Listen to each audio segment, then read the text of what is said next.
Assalamualaikum warahmatullahi wabarakatuh. Perkenalkan kami dari kelompok 1 SIC. Di sini, kami yang beranggotakan saya sendiri Miftahul Janah Parinduri, kemudian 2 rekan saya yaitu Dewi Erlinda Sianturi dan juga Darvin Harrison. Di sini kami ingin menjelaskan tentang UI UX dari sebuah aplikasi, dari mata kuliah Interaksi Manusia dan Komputer dengan yang diampu oleh Bapak Muhammad Mahrez Zain, SSTMTI. Aplikasi yang kami pilih adalah aplikasi kos-kosan dengan nama aplikasi yaitu Kos Kita. Sewa kos, nggak usah pakai ribet.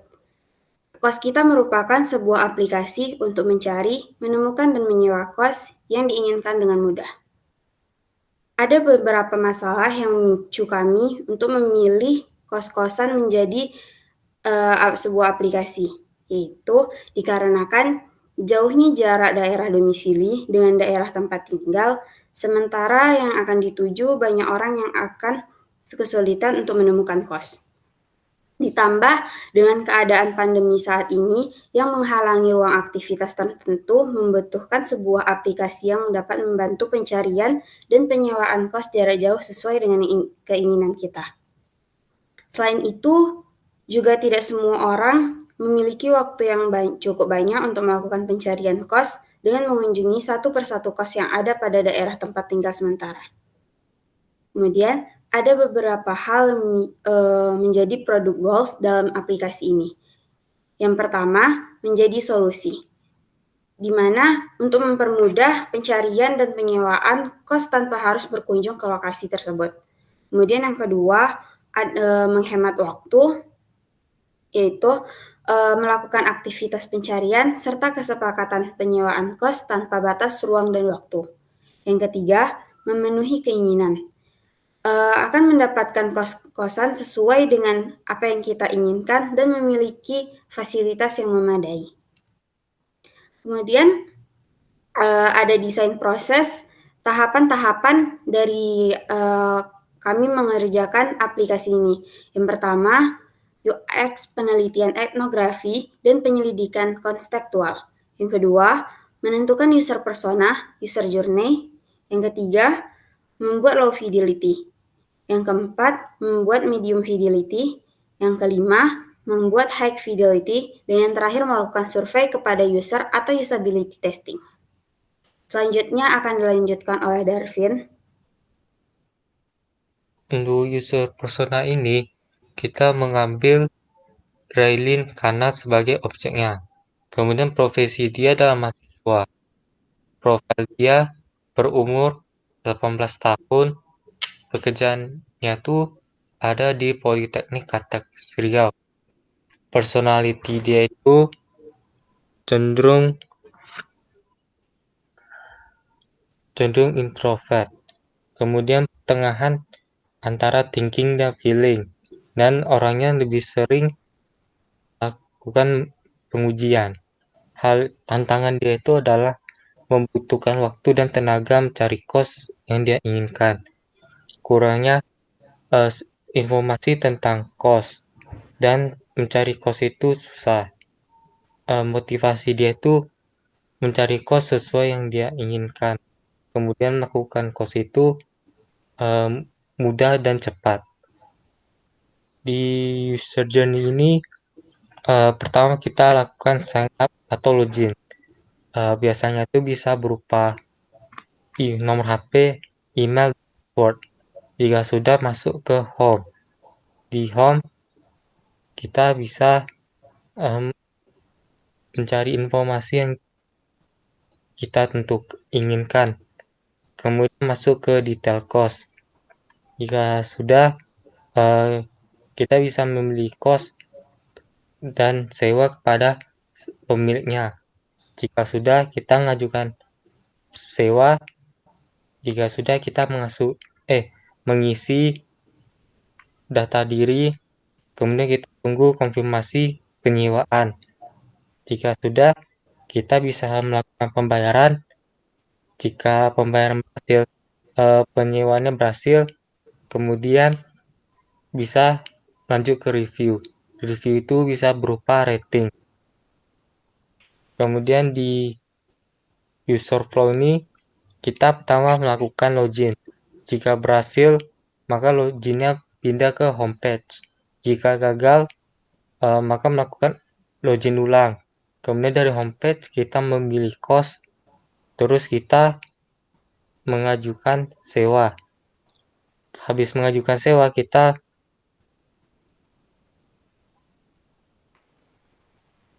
mengisi data. Habis itu kita melakukan pembayaran. Jika gagal, maka meminta pembayaran diulang. Jika berhasil, pembayarannya berhasil. Kemudian kita bisa memilih cost yang ingin dipilih. Kemudian selesai.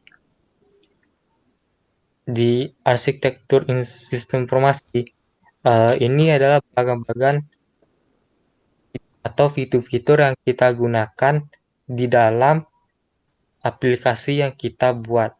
Selanjutnya akan dijelaskan oleh Dewi. Di sini saya akan menyambung penjelasan dari Darvin tadi, yang dimana di sini saya akan membahas tentang main screen. Nah, main screen ini adalah screen-screen utama atau page-page utama yang terdapat pada aplikasi kami. Nah, di sini dalam aplikasi sewa kos kami terdapat 5 main screen. Yang pertama adalah screen homepage, yang dimana screen ini fungsi utamanya adalah cari kos Anda.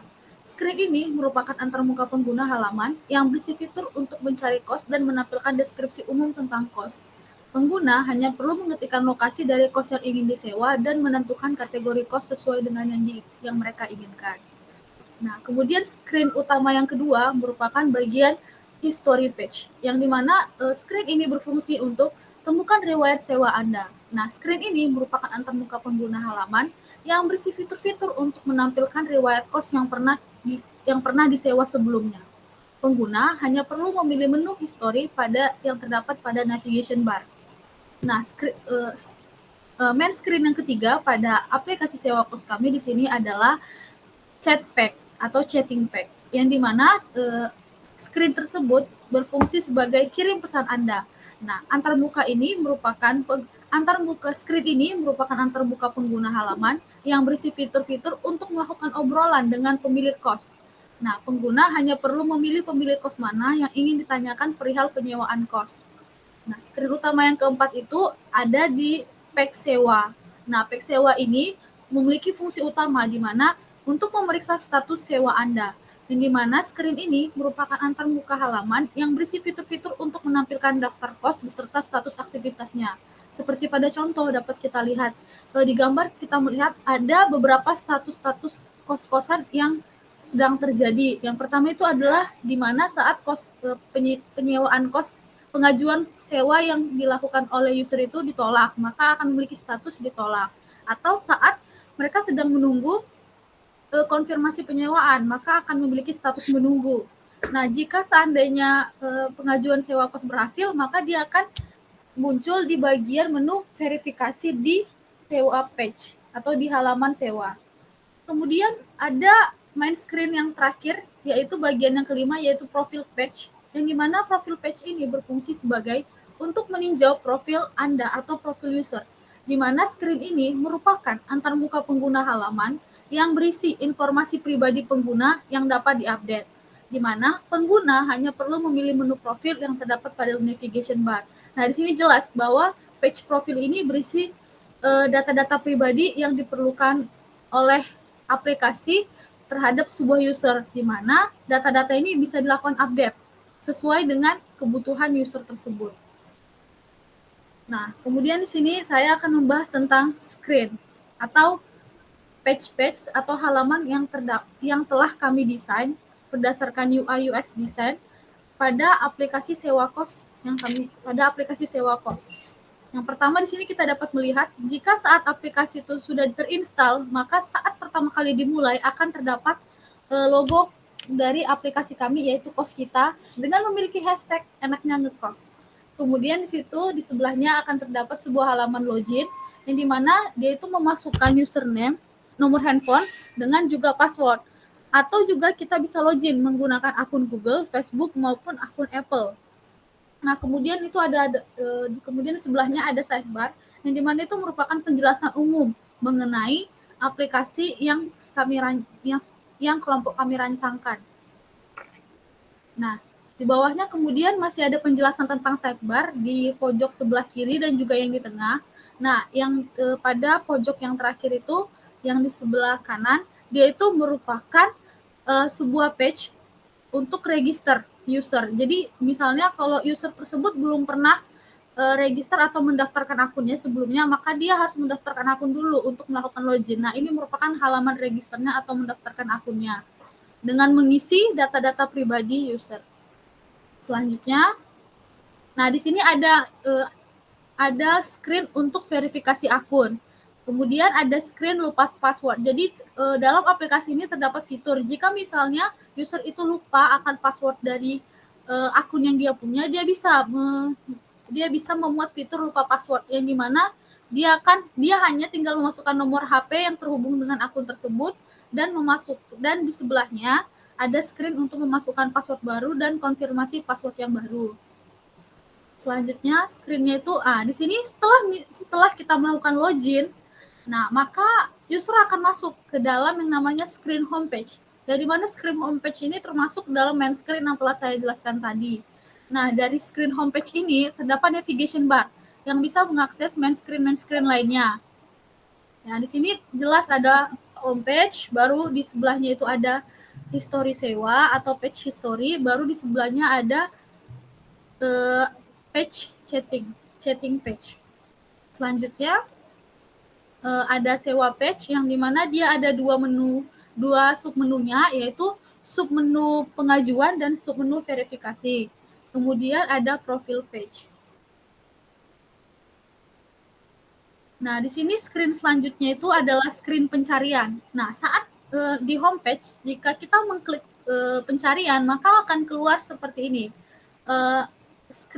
Screen pencarian, yang dimana kos yang kita lakukan pencarian itu bisa berdasarkan daerah-daerah kos yang ingin kita tuju. Atau juga kita bisa mencari kos itu berdasarkan dari tempat-tempat umum yang ada di sekitaran kos tersebut. Misalnya, jika misalnya dia itu adalah seorang mahasiswa yang belajar di luar kota, dia bisa mencari kos-kosan yang di dekat kampus dia dengan cara mengklik submenu kampus. Atau seorang pekerja, dia bisa mengklik bagian submenu yang perusahaan atau PT. Nah, kalau misalnya dia itu adalah seorang pekerja umum, dia mungkin bisa tuh memilih ada submenu itu adalah halte atau pokoknya kayak tempat umum, halte, pokoknya seperti halte, seperti itu. Nah, kemudian setelah kita memilih di daerah mana kos yang ingin kita tuju atau ingin kita sewa, nah kemudian akan tertampilkan peta yang menampilkan dari lokasi umum atau lokasi yang kita pilih. Nah, di sebelahnya itu bakalan ada titik-titik di mana letak-letak kos tersebut. Nah, kemudian di sebelahnya itu ada menu daftar. Nah, ini yang tadinya kos tersebut dalam titik-titik lokasi dalam peta, nah dia itu berubah menjadi daftar-daftar atau list-list kos-kosan yang sesuai dengan daerah yang kita tuju. Kemudian screen yang kemudian adalah screen detail cost. Jika kita memilih kos dari salah satu daftar kos yang tersedia, maka akan tertampilkan detail cost seperti gambaran screen di sini. Nah, di sini akan ada di sini akan memuat detail-detail penting dan juga detail-detail yang sangat umum yang ada pada kos-kosan, yang sangat menarik agar user itu mau mengajukan sewa kepada kos tersebut. Nah, pada detail screen ini jika kita melakukan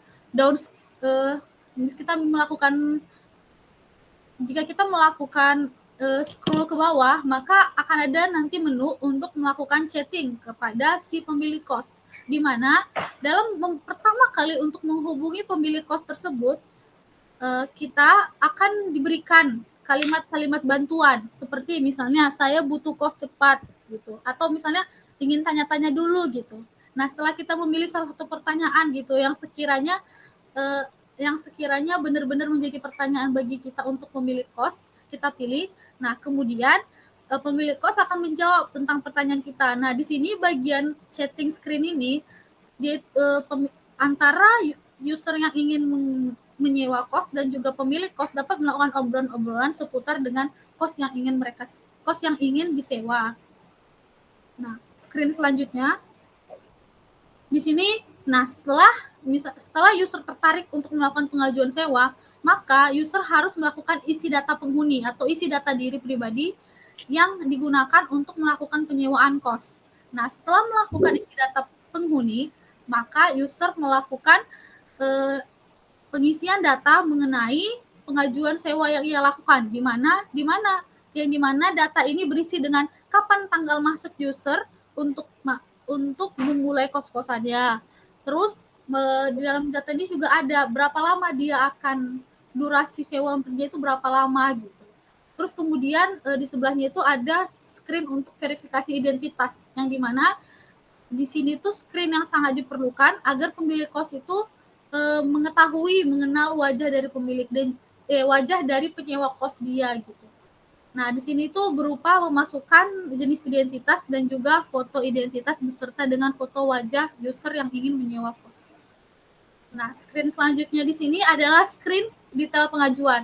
Setelah user mengisi data-data berupa data diri, data sewa, dan juga yang lainnya, maka akan tertampilkan detail-detail pengajuan berdasarkan yang data-data yang telah diisi user sebelumnya. Di sini akan terdapat ada pertama itu yang jelas sekali adalah data-data mengenai sewa, kemudian detail penghuni dan juga akan ada detail harganya.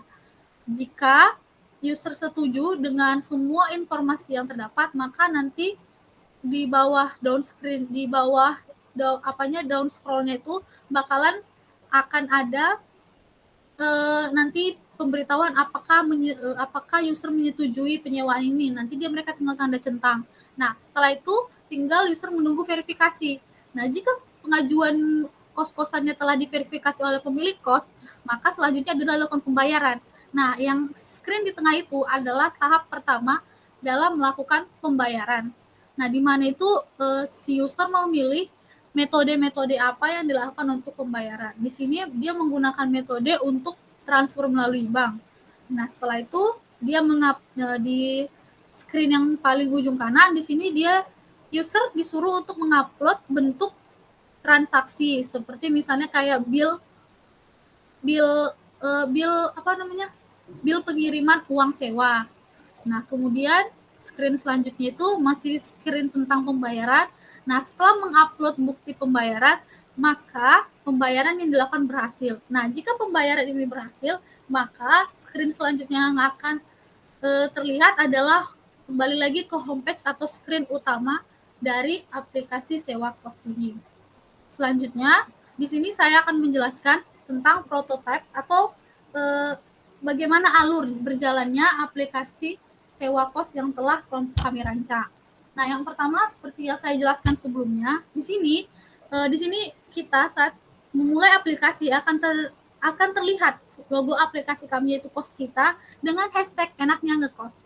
Nah, setelah kita klik sekali atau menunggu beberapa saat, nah di sini akan tertampil nih side page yang berisi tentang penjelasan umum dari aplikasi kami. Nah, lalu kita klik atau kita geser ke samping. Nah, di sini akan terus bergeser. Nah, kemudian side page-nya itu, nah kita bisa melakukan login ataupun sign up. Nah, di sini kita melakukan login. Nah, memasukkan nomor HP dan juga password dari akun kita. Nah, baru kita klik login. Nah, selain itu kita juga bisa melakukan login melalui tautan-tautan yang lainnya. Nah, kita klik login. Nah, di sini kita masuk ke dalam homepage. Nah, masuk ke dalam homepage, di sini kita bisa scroll down. Nah, di sini akan terdapat list kos-kosan yang biasanya merupakan rating-rating tertinggi yang telah diurutkan berdasarkan aplikasi ini. Nah, kemudian kita klik pencarian. Nah, kita akan masuk ke page pencarian, di mana page pencarian ini bisa berdasarkan daerah atau lokasi-lokasi umumnya. Nah, di sini kita ingin mencari kos-kosan berdasarkan lokasi kampus, kemudian daerah letak kampus yaitu di Riau, Nah, di sini kita bisa memilih kita memilih kos-kosan di dekat kampus mana aja sih di Riau ini yang ingin kita tuju. Nah, di sini kita ingin kampus PCR, Politeknik Kalteks Riau. Nah, kemudian akan tertampilkan nih halaman peta atau map yang menampilkan lokasi Politeknik Kalteks Riau beserta dengan titik-titik poin lokasi kos-kosan yang ada di sekitar PCR atau Politeknik Kalteks Riau. Nah, jika kita memilih submenu daftar, nah akan terlihat list-list dari kos-kosan yang tadinya terdapat di sub-poin yang ada pada peta, maka dia akan terlihat sebagai daftar-daftar yang ada. Nah, jika kita memilih salah satu kos-kosan, misalnya kita memilih list kos yang pertama, nah akan tertampilkan nih detail dari kosnya. Di sini akan ada itu terlampir gambar-gambar dari kos-kosan. Bisa jadi gambar ini berupa gambar depan dari kos, gambar kondisi kamar, dan juga gambar-gambar yang fitur-fitur yang misalnya yang ada pada kos, misalnya kayak kamar mandinya, kipas anginnya, meja belajarnya, dan yang lain-lain. Nah, jika kita scroll down, maka kita akan menemukan sebuah menu untuk melakukan chatting terhadap si pemilik kos. Nah, di sini di dalam detail page ini, nah, kita bisa melakukan chatting kepada pemilik kos. Tinggal mengklik menu tersebut. Nah, di sini ada nih bantuan-bantuan berupa kalimat pertama dalam melakukan chatting terhadap pemilik kos. Nah, misalnya kita pilih salah satu, boleh tanya-tanya tentang kosnya enggak? Gitu sekiranya. Nah, kemudian kita kirim. Nah, di sini pemilik kos akan menjawab chat awalnya kita. Nah, di sini kita bisa melakukan obrolan lebih nih kepada pemilik kos. Jika misalnya kita sudah sangat tertarik dan juga ingin setuju untuk melakukan pengajuan, maka kita kembalikan. Nah, di sini pada pengajuan kos ini, pada detail kos ini kita ajukan sewa. Nah, ajukan sewa. Nah, disinilah tadi adalah screen untuk mendaftarkan data diri. Kita isi data diri kita selengkapnya. Kemudian kita simpan. Nah, selanjutnya di sini adalah data mengenai detail penyewaan yang ingin kita lakukan. Kita isikan. Nah, kemudian kita ajukan sewa. Nah, kita masukkan verifikasi identitas kita berupa jenis identitas dan juga bukti foto identitas kita beserta dengan wajah kita. Nah, kemudian kita klik simpan. Nah, selanjutnya di sini adalah screen tentang detail pengajuan yang tadi data-data yang telah kita isikan dan juga beserta dengan harga-harga yang terdapat yang harusnya kita bayarkan saat kita melakukan pengajuan. Jika kita setuju dengan itu semua, maka kita klik centang. Nah, kita lakukan ajukan sewa. Nah, dia akan masuk ke dalam page sewa yang dimana di sini kita akan dalam status menunggu. Nah, jika kita telah menunggu,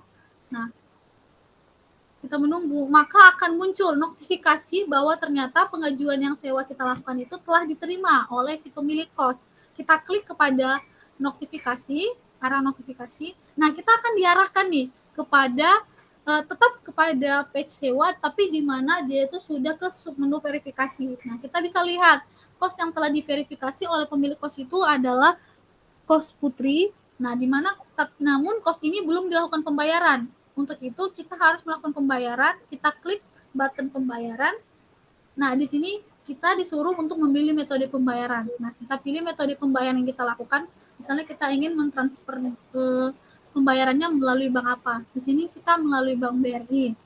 Kemudian lakukan pembayaran. Selanjutnya tahap selanjutnya dalam melakukan pembayaran adalah menginputkan bukti transaksi. Jadi kita memasukkan foto transaksinya berupa struk transaksi kita. Kemudian kita lanjutkan. Nah, yang terakhir, maka pembayaran yang kita lakukan itu berhasil. Nah, jika pembayaran kita itu telah berhasil, maka kita akan masuk lagi ke screen bagian sewa page yang di sini akan terdapat status bahwa pembayaran yang kita lakukan itu telah lunas. Dari sini, screen ini kita bisa mengakses halaman screen utama seperti homepage, history page, atau screen-screen lainnya. Nah, kemudian selanjutnya di sini saya akan menjelaskan tentang usability testing. Nah, usability testing ini terdapat nilai-nilai yang tertera pada screen kami, yang tertera pada layar kami. Nah, di mana usability testing ini merupakan sebuah survei yang kami lakukan kepada para pengguna untuk menjawab pertanyaan apakah aplikasi yang kami buat sesuai dengan kebutuhan para pengguna.